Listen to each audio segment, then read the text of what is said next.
Hello mga day, dito pala ako sa farm at pupunta kami sa kabilang bahay. 10 kilometro lang naman yung layo. Hehe, joke lang.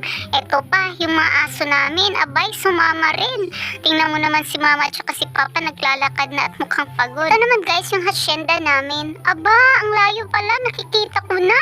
Humabol pa yung ibang mga aso namin. Ayaw talagang humiwalay. Ibis na magbantay sa bahay, sumama pa sa amin. Nakikita ko na pala guys yung bahay na pupuntahan namin. Pero parang mukhang walang tao. Manakaw nga itong mga pananim nila dahil meron pa namang mga prutas at gulay. Ayan, tinuro pa ni mama yung may manok daw. Aba, si mama ang galing nang naisip. Parang magiging masarap at ang hapunan namin. Makahigop ng sabaw. Ay, parang gusto ko tuloy ulamin na lang. Dito na pala kami mga day sa mga baboyan. Ang dami nilang alagang baboy.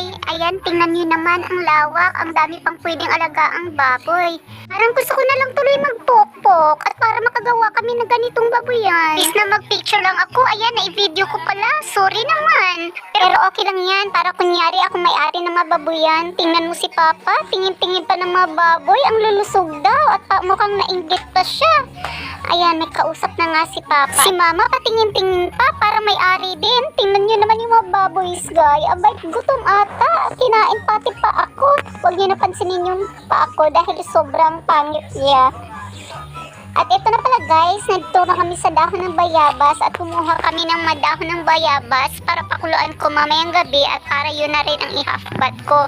At hindi pa kami nakontento, pumunta pa kami sa kabilang bayabasan. At yung kambing namin guys, sunod na sunod din kay Papa. Tapos si Mama naman, hindi pa nakontento, dinagdagan pa niya yung dahon ng bayabas. Ayan, tapos na rin kami at napahinga na ako. Ayan, paduyan-duyan na lang. Thank you for watching. Bye-bye!